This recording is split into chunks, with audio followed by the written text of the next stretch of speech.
No esperaba que iba a ser tan formal todo.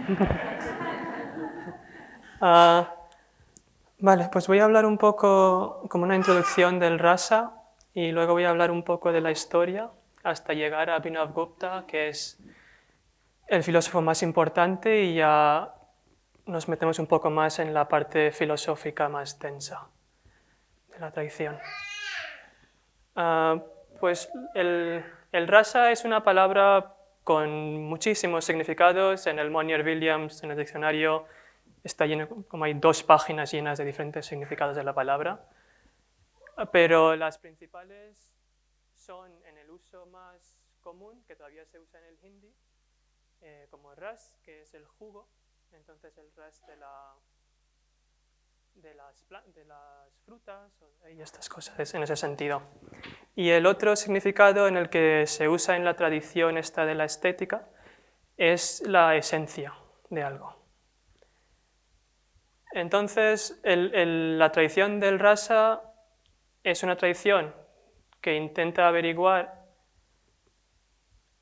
es una tradición de la estética que intenta averiguar cómo funcionan las emociones en el arte, que es un enfoque muy único porque en las otras tradiciones estéticas, por ejemplo en el occidente, hay muy pocas que se enfocan principalmente en las emociones.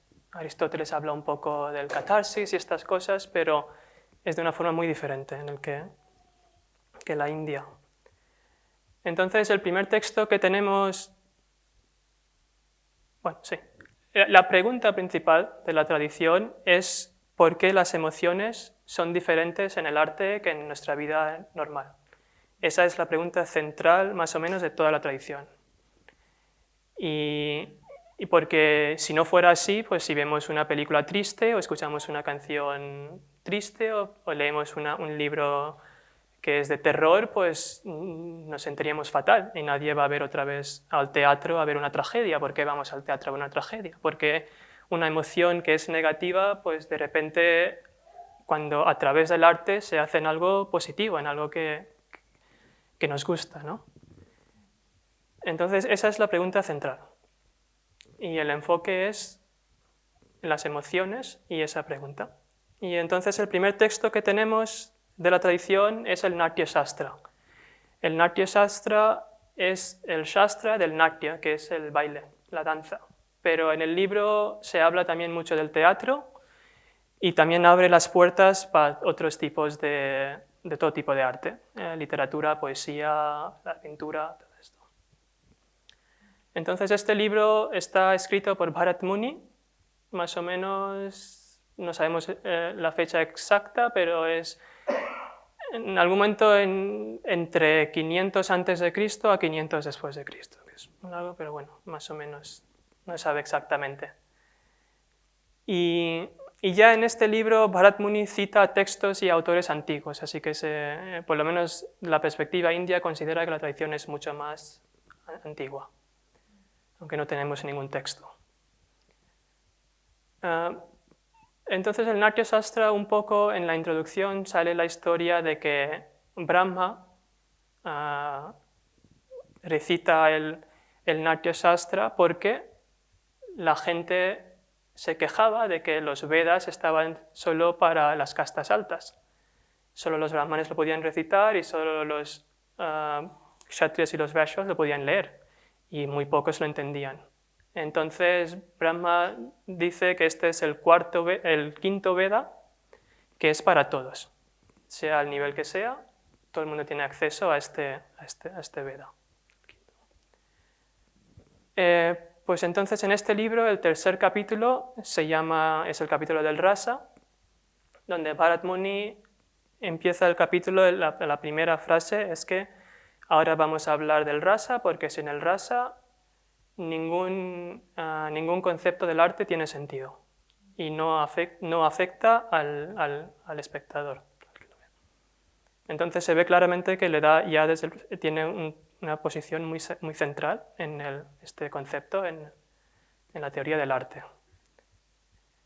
Luego, en el mismo capítulo, Bharata también dice que el rasa viene de una combinación de vibhavas, anubhavas y vyabhichari bhavas, que es una combinación de factores, la reacción a esos factores y emociones que son transientes, transient. No. Efímeras, ¿no? Sí, efímeras. Sí. Entonces, y da el nombre de 9 razas principales. 8. Bueno, luego se añade, pero hay textos de Natya Shastra que tienen los 9, pero creen que eso se añadió después. Sí, pero entonces los 8 principales razas que da, que cada uno tiene una emoción, los 8 principales emociones junto a las 8 principales razas. Y entonces el primero es Shringara, que es el rasa erótico del amor. Luego está el Hasya, que es la comedia. Luego está Rudra, que es la ira. Luego está Vira, el heroísmo. Bhayanaka, el terror. Bhivatsa, el disgusto o lo feo. Luego Adbhuta, que es el maravilloso. Sí. Esos son los 8. Y el Karuna, que es el trágico. Y no habla mucho, el capítulo es muy pequeño en el Natya Shastra, solo dice estas pocas cosas, le da mucha importancia, pero no explica muy bien qué es exactamente el rasa. Y entonces, a base de este texto, pues se crea una tradición muy larga, más o menos hasta el siglo XVII, donde es el último filósofo importante de la tradición del rasa. Hay como 15 importantes, y luego hay bien muchos otros que comentan sobre este texto. Es este capítulo, que es como 4 páginas, 5 páginas. Porque luego el resto del libro está muy enfocado en muchas otras partes del teatro y del baile, pero para el mismo artista. Entonces explica mucho cómo hay que preparar el escenario, cómo hay que vestir, cómo las expresiones que tienes que dar y estas cosas.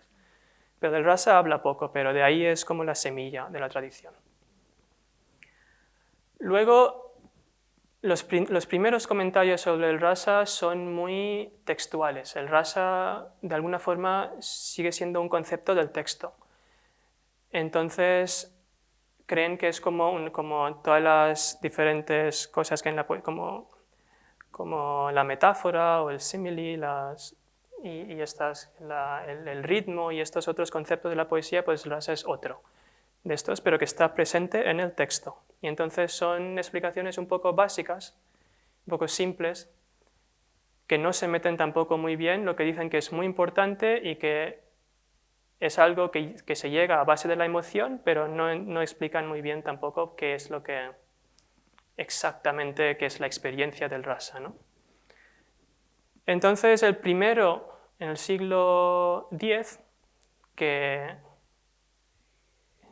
un poco eleva el concepto del rasa y lo saca del texto, es Anandavardhana, que es un filósofo de Kashmir del siglo X, y escribe un libro llamado el Dhvanya Loka, que es un libro muy importante en el rasa, y da el concepto del dhvani, que es un concepto que se puede traducir como sugerencia, el dhvani, la palabra dhvani. Y entonces, reverberación también se usa, pero bueno, sugerencia es la que más se usa. No se puede traducir muy bien. Pero lo que dice Anandavardhana es que el rasa es la transformación de la emoción a base del arte y solo se puede sugerir, no se puede decir, no se puede escribir. En el sentido de que tú no puedes escribir amor y crear la emoción de amor. No puedes leer la palabra amor y de repente sientes amor, ¿no? Entonces él dice que en el arte la emoción y el rasa se tienen que sugerir. Y para eso da el concepto de dhvani, que es uno de los...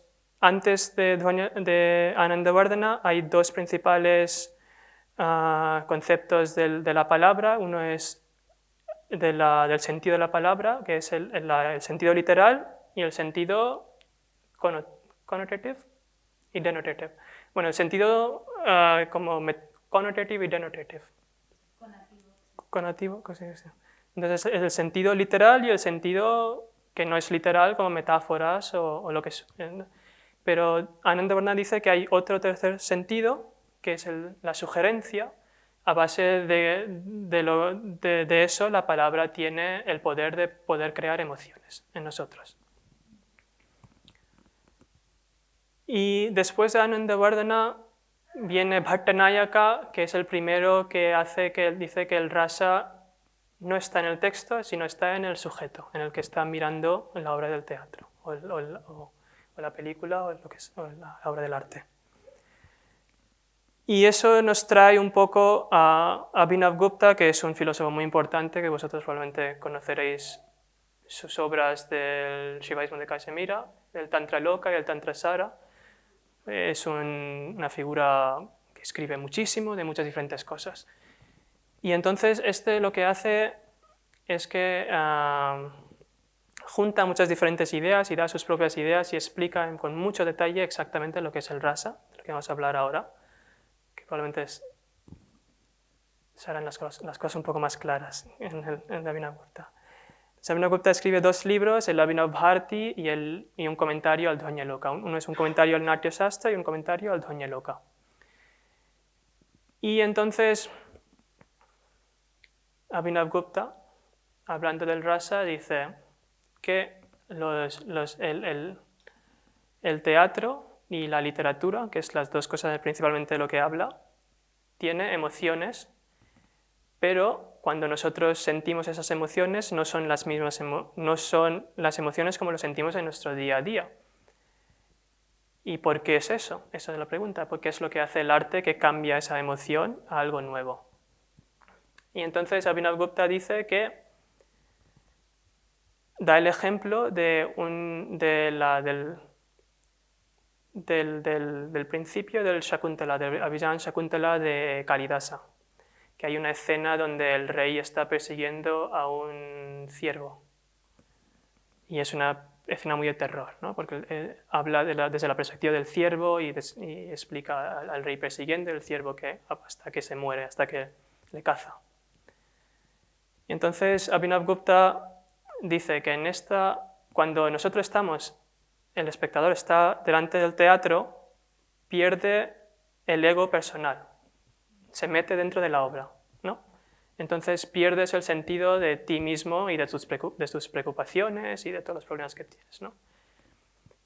Y entonces, cuando ya tú estás dentro de la obra del arte y te has olvidado un poco de ti mismo, si la obra del arte está bien hecha, entonces eso te pone delante de ti una emoción que está separada del tiempo y del espacio.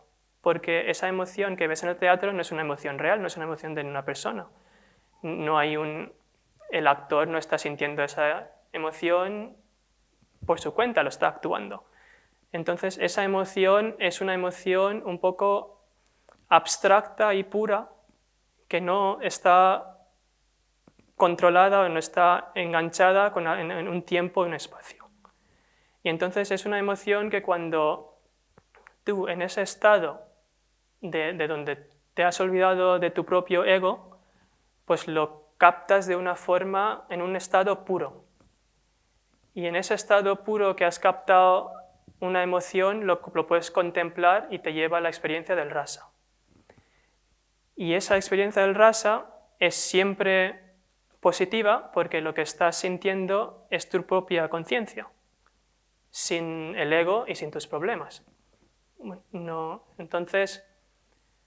Entonces dice que, por ejemplo, en la escena de Abhijan Shakuntalam, lo que tú sientes es un miedo puro, en el estado más puro que puede ser, y lo contemplas pues, sin todas las cosas que el miedo en tu día a día te puede traer, que es, por ejemplo, dice que las emociones normalmente tienen la experiencia de las emociones en 2 formas. Uno es que tú tienes la emoción, tú sientes el miedo de tu día a día, entonces estás pensando en correr, en escaparte, en no querer sentir el miedo.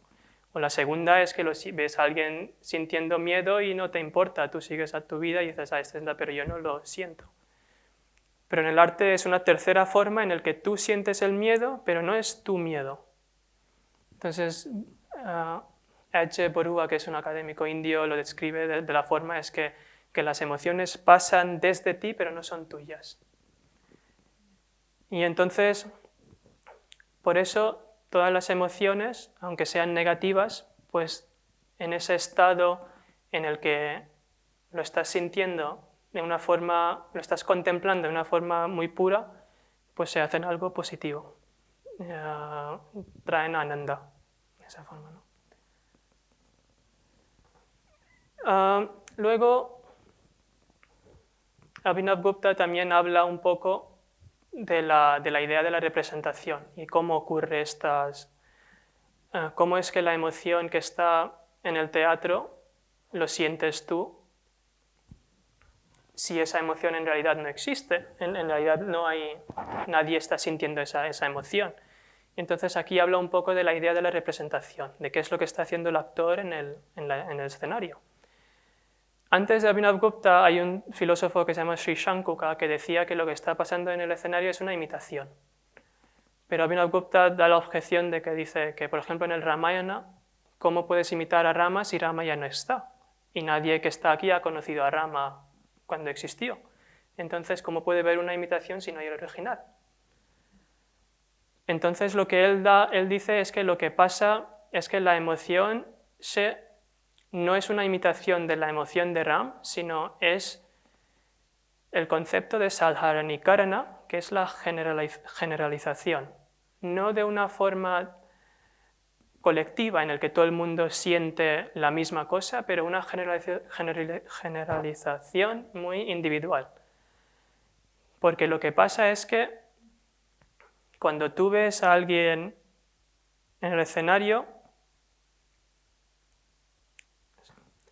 él lo que está haciendo, tú ves solo algo que tú mismo te representas luego en tu mente. Entonces, si tú lees, por ejemplo, una poesía que Rama es guapo, todo el mundo se imagina a Rama guapo, pero todo el mundo se imagina a Rama guapo de diferentes formas.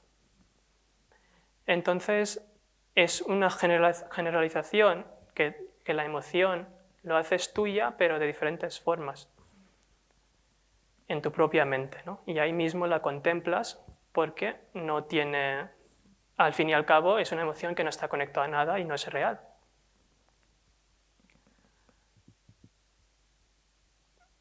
Sí, bueno.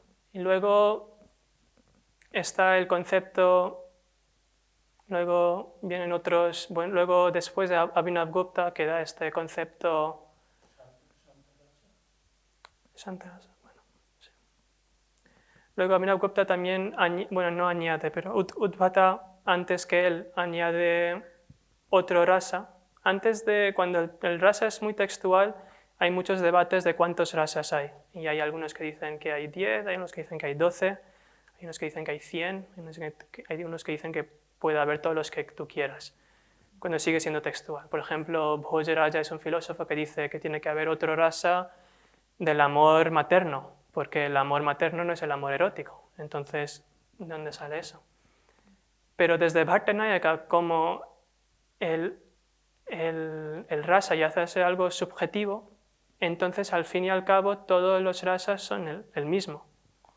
Aunque las emociones sean diferentes, al final a lo que te lleva es a tu propia conciencia.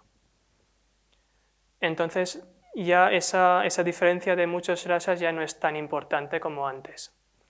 Pero Abhinavgupta sí que habla de un rasa que para él es muy importante, y ya lo habían añadido, pero él le da mucha importancia, que es el Shantarasa, que es el rasa de la paz. Y dice que ese es el rasa más elevado.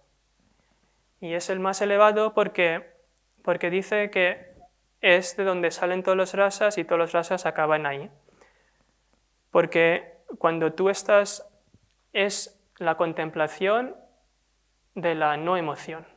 Antes está los otros rasas son la contemplación de la emoción en un estado muy puro, pero sigue habiendo la emoción, sigues contemplando la emoción del amor en un estado muy puro, pero el amor esa emoción sigue estando ahí. Pero el Shanta es la contemplación de la no emoción. Y entonces eso dice que es lo más elevado y el más difícil. Y en ese sentido, él da la explicación de que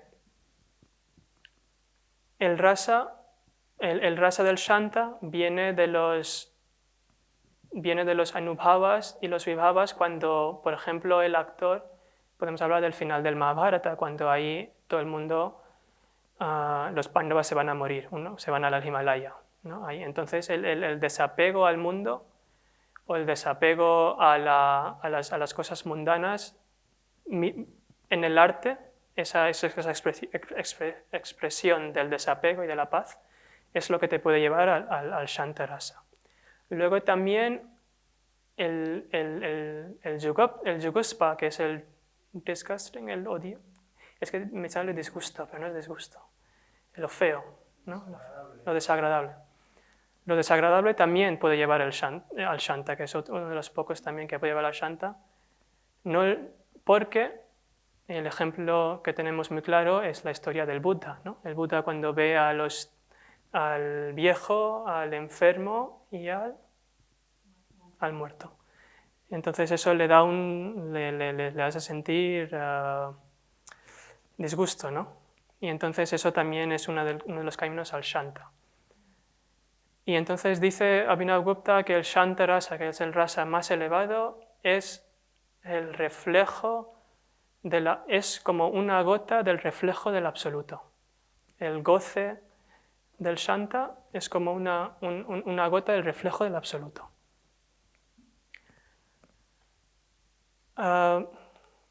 Sí. Luego, después de Abhinavagupta, la tradición un poco empieza el movimiento del Bhakti en India, siglo XII, y entonces hay filósofos Vaishnavas que añaden el Bhakti Rasa, que es el rasa del Bhakti, que es un poco simple, directo, ¿no? El goce estético de la devoción, ¿no? Del amor a Dios. Y después de eso, el último filósofo importante, que es Panditraj Jagannath, que es el siglo XVI, lo vedanticiza mucho. No añade mucho, pero lo escribe todo de una forma con términos muy vedánticos.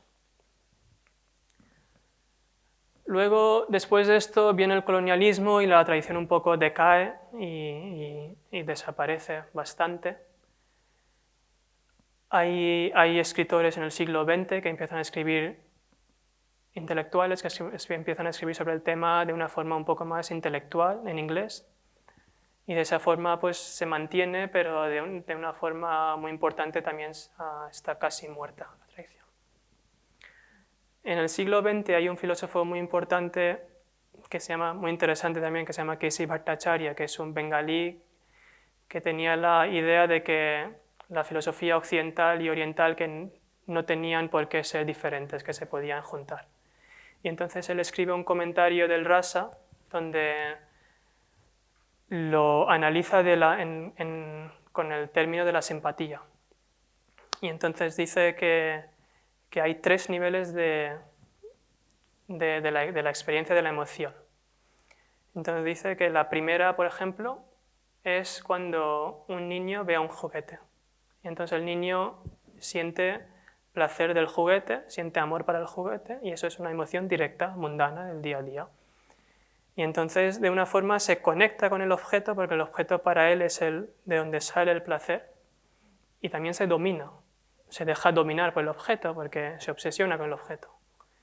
Al siguiente nivel está la simpatía, que es, por ejemplo, el abuelo que mira al hijo jugando con el juguete. Y entonces el abuelo no está conectado con la emoción del niño, siente simpatía, pero al mismo tiempo está muy consciente de su diferencia con el niño. Él es el abuelo y por eso está sintiendo esta simpatía a ver a su nieto, ¿no? Y luego está el tercer nivel, que es el contemplativo, que es es la simpatía a la simpatía, que es una persona tercera que está mirando al abuelo, mirando al niño, que es más o menos lo que pasa en el teatro, ¿no? En el teatro es el espectador que mira al actor, que el actor que está actuando una emoción, ¿no? Y entonces dice que en este tercer estado de la simpatía, pues lo contemplas lo puedes contemplar sin ninguna conexión personal y sin ninguna conexión objetiva tampoco, porque puede estar separado pero al mismo tiempo contemplar la emoción de lo que están sintiendo, lo que estará sintiendo el abuelo para el hijo, o lo que estará sintiendo el hijo. Entonces estás subjetivamente libre en ese sentido. Entonces, por eso la emoción para ti es una cosa que se puede contemplar y no lo tienes que sentir en el ego, ¿no? Y eso es todo, un poco. Puedo seguir hablando. Sí. Bueno, lo que estoy intentando hacer yo más es un poco hablar de la relevancia, porque me parece una tragedia que se está muriendo la tradición, porque me parece muy interesante. Bueno, yo solo he tocado un poco. Estoy hablando de esto, luego en la tradición hay textos y textos y bueno, ya Abhinavagupta son un rigor filosófico y un valor espiritual muy importante, que yo creo que el arte tiene un valor espiritual muy importante que no sobrevive porque se mantiene de una forma abstracta, pero no de una forma en la que se mantenía en esta tradición, ¿no? Muy real y entendiendo muy bien qué es lo que pasa, cómo es lo que pasa y qué es lo que se puede hacer para llegar a lo absoluto desde lo bello, ¿no? desde el arte y la belleza. Y entonces yo lo que estoy intentando hacer es hablar un poco de la relevancia que tiene, no solo en la forma espiritual, porque como estoy en la academia y ahí la espiritualidad pues no, como lo desprecian, no es intelectual, no es objetivo, no es racional, ¿no?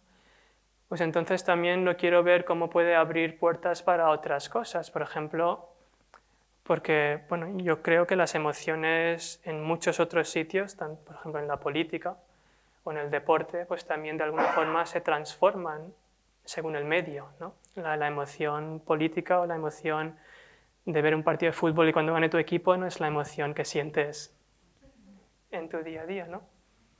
Pues eso es la base de donde viene el rasa. Entonces me gustaría ver qué es lo que el rasa puede dar al estudio de las emociones modernas, trayéndolo abajo de su nivel elevado, pero también para que se mantenga ese nivel elevado para los que luego se interesen más, ¿no? Pero que no desaparezca, ¿no? ¿Podrías volver a repetir los 9 rasas sí. uno por uno y detallarlo un poquito, a lo mejor ejemplificar un poco? Sí, claro. Entonces, hay 9 rasas y cada rasa tiene un bhava. Entonces hay 9 rasas y cada rasa tiene una emoción conectada al rasa. Y cada obra de arte tiene una emoción principal, que es el sthai bhava, y esa emoción te lleva al rasa de esa emoción.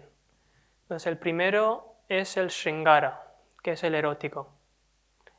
Y la emoción para el Shringara rasa es el amor, rati.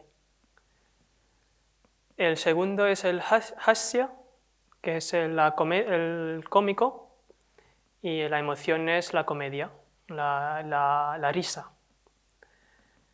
El tercero es Karuna, que es el trágico, y la emoción es la tristeza, que es uno de los más populares en el arte, en el teatro occidental, el trágico y el cómico. Esos son los, según Shakespeare y según Aristóteles. Luego está el Rudra, que es el rasa de la ira, y la emoción es la ira. Es que en español no sé muchos sinónimos, pero el Rudra ese.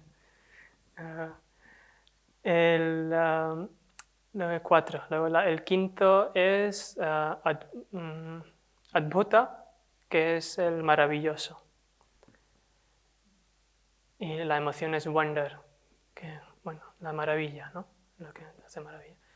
Luego está Bhayanaka, que es el terror.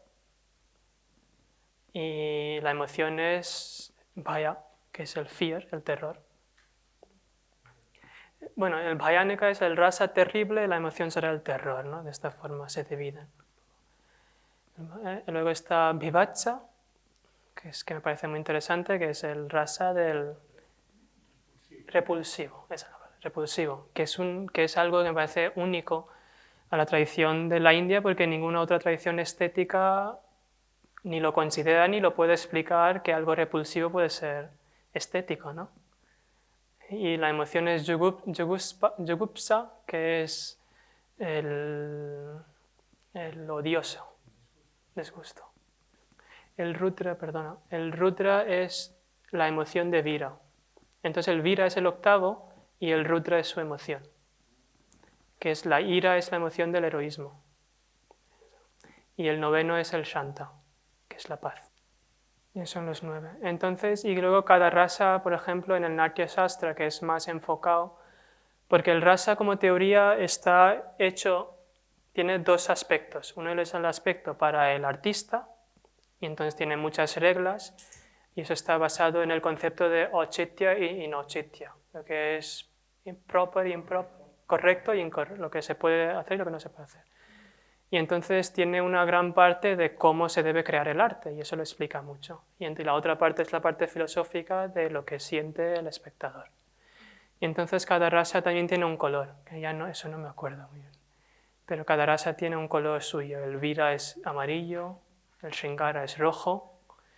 Y entonces, por ejemplo, cuando hacen una obra de teatro, pues eso lo tienen en cuenta el color que representa cada rasa.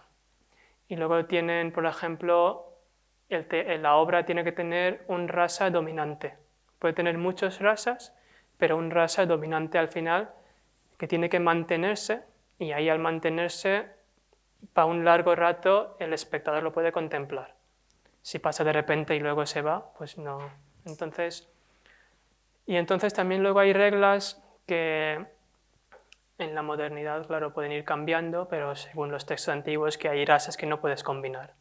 No puedes combinar el erótico con el odioso, ¿no? Con el vivatsa. Y estas cosas y reglas así. Muchas gracias porque me encanta el tema y me encanta cómo nos lo has explicado, muy claro y muy bonito. Y yo, a ver si lo he entendido bien, porque tengo una duda. ¿Qué has dicho? ¿Cómo puede ser que algo que es una representación, o sea que nadie está sintiendo esa emoción, cómo es que consigue transmitirlo? Y has hablado del concepto de generalización, ¿no? Sí.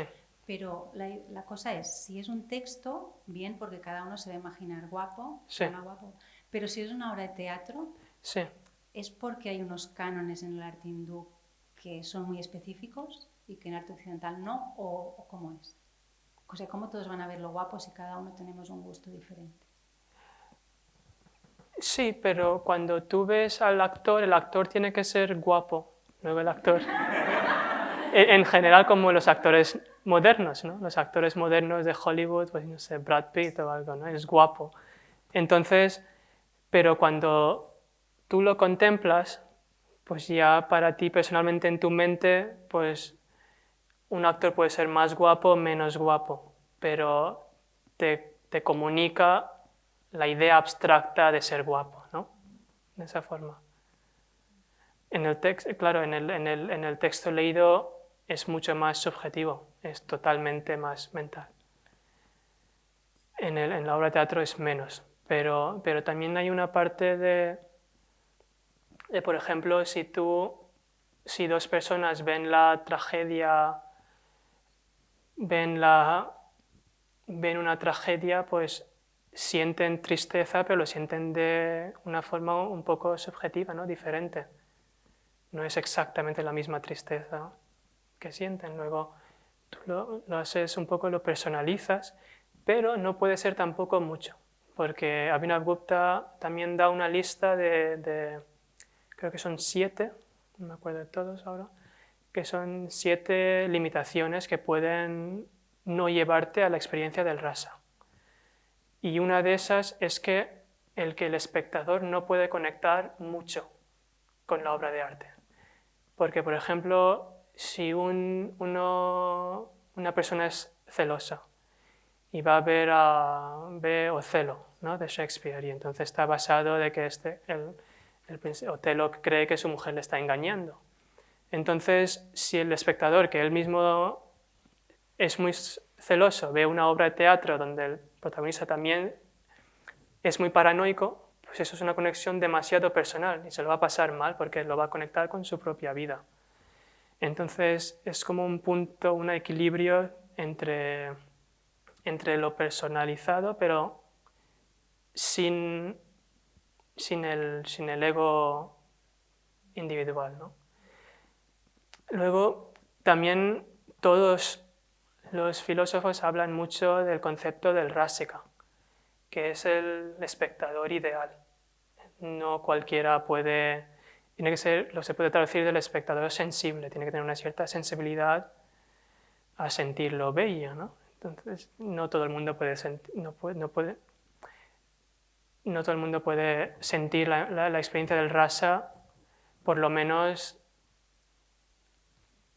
no todo el mundo lo puede sentir, y luego hay gente que lo puede sentir con una obra de arte que tampoco es tan buena, y hay otros que necesitas una obra preciosa para poder llegar a ese estado, ¿no? Entonces el rásika, según los textos, pues es una cosa que tienes que ir un poco aprendiendo, esa sensibilidad de poder no conectar mucho con el arte, estar un poco separado, pero al mismo tiempo surrender, entregarte en la contemplación, ¿no? Hay una cita del Shantarasa que dice que, comparando porque dice que, claro, dice que en el arte tú llegas sientes tu propia conciencia como desde un cristal, que es la obra del arte. Y eso es también de lo que lo cambia del Brahmaswada. Abhinavagupta habla del Brahmaswada y del Rasaswada, ¿no? El goce del Brahma en absoluto y el goce de la estética, que son similares, pero claro, a niveles diferentes. Y lo más importante, que también hablan mucho, es que en el goce estético luego caes. Vas a un estado un poco elevado y luego caes para abajo, ¿no? Entonces es una experiencia trascendental, pero para un momento. Y entonces el Brahmaswada no puede ser a base de algo, no puede tener causa, pero el goce estético tiene causa, el arte. Entonces hay una cita que habla de la obra de arte como un cristal, y entonces dice que tú sientes el goce de tu conciencia desde este cristal. Ahora el rásika bueno puede, una vez que siente el goce, olvidar del cristal y contemplar solo en lo que queda. ¿Hasta qué punto el rasa se puede aplicar a la música? Como todo en el arte, luego los principales filósofos de la tradición de rasa son todos de la mayoría del teatro, luego Abhinavagupta y Anandavardhana son los que lo abren a la poesía. La literatura solo existía en la forma de la poesía en ese momento, no había novelas, ¿no? Entonces esos dos son los principales. Luego, no sé mucho, pero en la tradición de la música, para los artistas cada raga tiene su rasa. Y entonces, según las instrucciones del Natya Shastra, cada interpretación que hacen, pues tiene que usar los rasas que no pueden contradecirse, que no pueden ir contrarios, y mantener un sthayi-bhava. Entonces, de esa forma, sí. Luego, la parte filosófica que como deconstruye cómo funciona eso, en la tradición de rasa no hay. Ninguno de los filósofos principales deconstruyen cómo el sonido te lleva a un estado sin el ego, ¿no? sin el yo. Pero bueno, es un poco similar en el sentido de que al final en el sentido te entregas a la música y la música te lleva a la emoción y contemplas esa emoción. Pero no viene muy detallado, no hay por lo menos en la tradición de rasa. Luego habrán otras tradiciones. Por ejemplo, otra tradición de la literatura muy importante es el Alankara Shastra, los alankaras, las alankarikas, que eso es una tradición de poesía principalmente que habla mucho. Alankara significa ornamento, y entonces habla mucho de los ornamentos que crea la poesía, ¿no? Pues la metáfora, la simile, imagery, no sé cómo se dice, pero las partes de la poesía. Y cuando el rasa al principio, cuando empieza y cuando es muy textual, pues van muy juntos. Los filósofos del rasa son también escriben textos sobre el alankara. Pero una vez con Anandavardhana y Abhinavagupta y Bhattanayaga, cuando ya se hace una cosa subjetiva, pues ya la tradición de rasa se separa y se mete en cosas más espirituales y más en la experiencia del espectador. Pero la tradición del alankara sigue más enfocando pues en estas cosas, pues en la idea de qué hace el lenguaje poético, ¿no? Porque qué es la diferencia entre el lenguaje normal y el lenguaje poético. Y estas cosas. Que es muy textual, el alankara, la tradición del alankara es muy textual. Y es muy parecida a la forma de la crítica de literatura que hacemos en las escuelas, en las universidades ahora, ¿no? Que es la metáfora que usa este poeta y cómo la usa y qué quiere decir. Otra cosa muy interesante es que la tradición de rasa, que es una cosa muy única, que no se preocupa mucho sobre el significado o literal o profundo que tiene el texto. Eso es algo secundario. Lo principal es la experiencia de la estética. Y entonces la idea como un texto moralejo, que da una enseñanza. Esa idea pues es un poco, no existe en el rasa, que en el occidente para mucho tiempo existió. Porque no tienes que enseñar nada a base del significado del arte, sino el goce mismo, ese estético de tu propia conciencia, pues te lleva más cerca de ser una persona más buena, ¿no?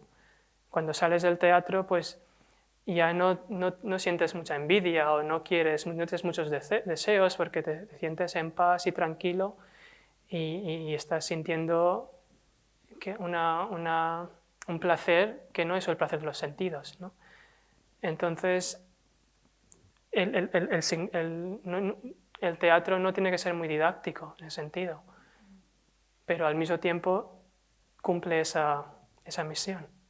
No tiene que decirte, tienes que ser una persona buena, tienes que sentir el placer estético y eso te hace una persona buena. Se espera.